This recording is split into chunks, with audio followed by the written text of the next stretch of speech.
So the next experiment we are going to see is speed torque characteristics of AC servo motor.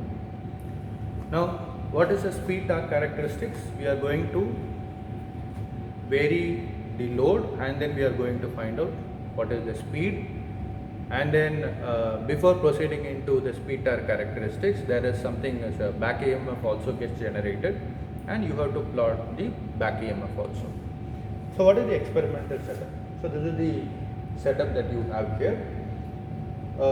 We are having an AC servo motor here, and in order for you to run this AC servo motor, you need two fluxes, right? One fluxes is provided by this reference winding, which is internally connected also, and there should be another flux, and another flux is provided by this control winding. Now the voltage that you provide to this control winding will be controlled through this particular knob. In fact, we are not changing the voltage here, we are changing the current here. So by changing this knob position, what we are doing is we are changing the pointer of this rheostat, which is connected in series with your control winding. So by changing this resistance position here, what happens is the current flowing through this control winding will change and the flux will change, and accordingly your AC servo motor speed will also change. So that is the first part. So first part includes, you are not going to use the DC tacho generator part, you are going to use only the AC servo motor part. So by switching on the power supply, you will change the speed, you will find out what is the voltage across this, and then you will find out the speed of this motor. So that is your speed torque characteristics. Now in addition to this, what you will do is you will also use this tacho generator part, in the sense you will switch on this. When you switch on this, which means that you are connecting your tacho generator. Tacho generator is nothing but a DC motor, right? Now they are coupled motors. An AC motor coupled with a DC motor, you are supplying a 12 volt DC power supply. Now what happens is, this is considered as a load arrangement for this AC servo motor. So when you connect this and when you change this resistance position, it means that you are including some load to this tacho generator.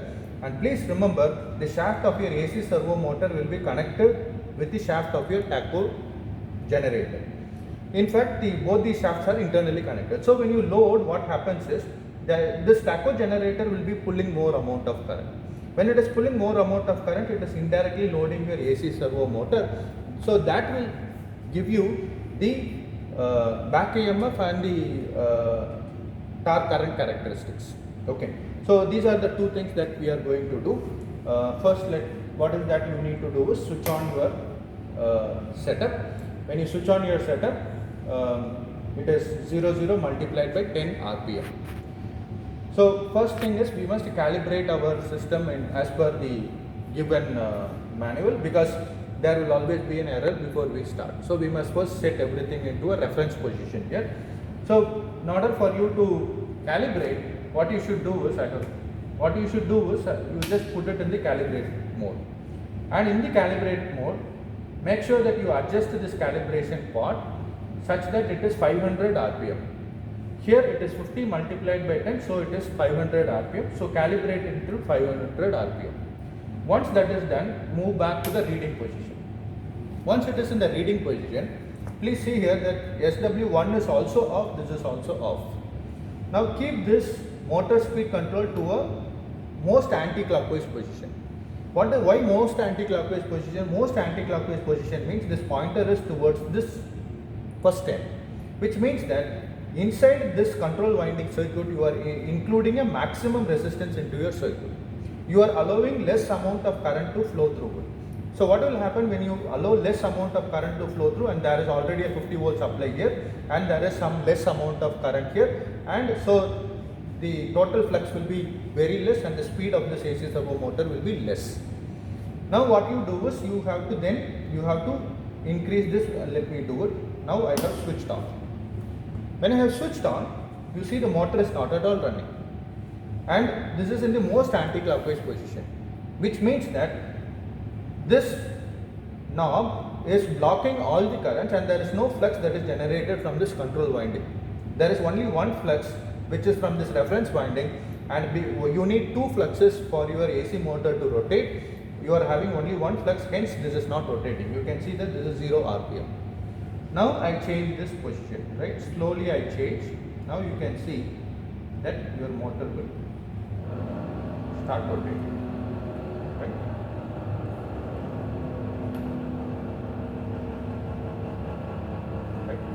So you see it has started rotating.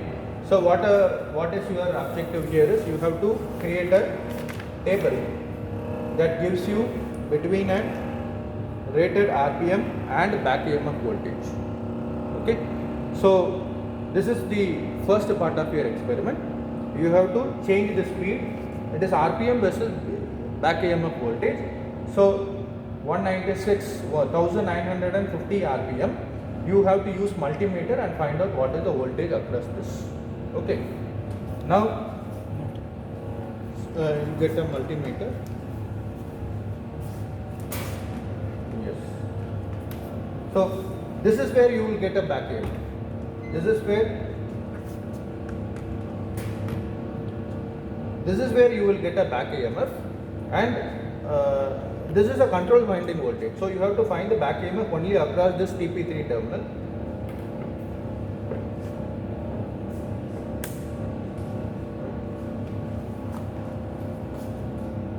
So the back EMF that you get is minus 3.32. It is correct, right? It is the back EMF, hence it is minus 3.32. Now from 1500 RPM, next thing that you need to do is 1750 RPM. You need not follow that completely, just change your RPM here. So maybe to 1960 RPM. You find out what is the voltage, 3.38. You change the speed to slightly a larger value, to 2000 RPM. You see the multimeter reading is minus 3.42. Change it to 2070 RPM, minus 3.54. You increase it to 2130 RPM, minus 3.64. I keep it in a maximum position. The maximum speed is 2550 RPM and the back EMF voltage is minus 4.33. So this is what you need to note down. So you will note down these two readings.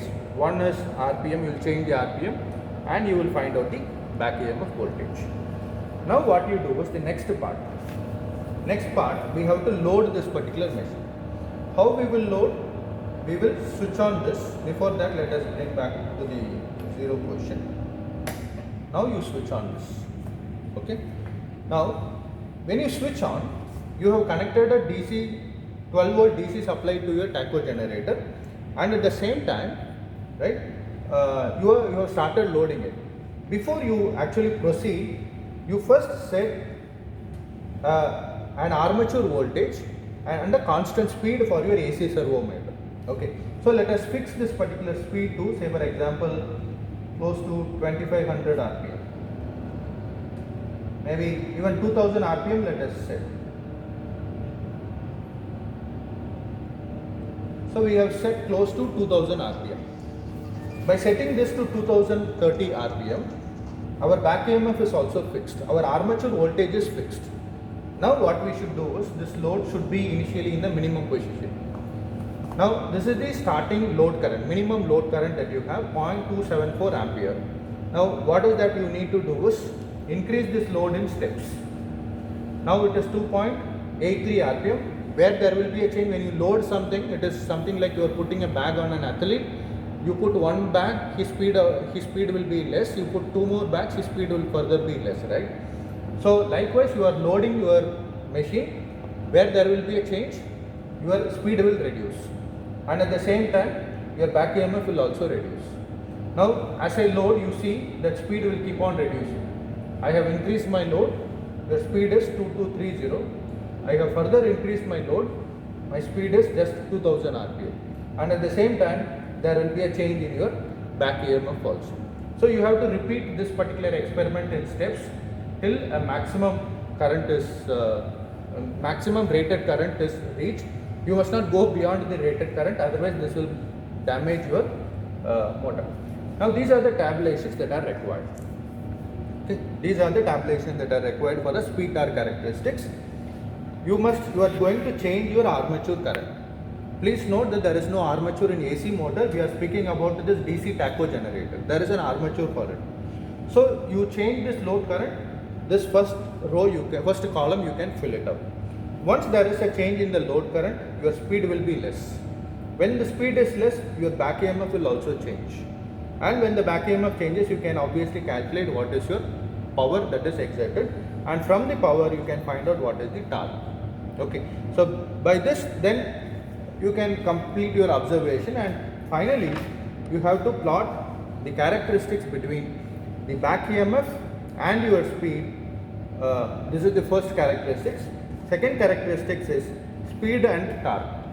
So the first characteristics is between back EMF and speed, and the second characteristics is between speed and torque for the second exercise.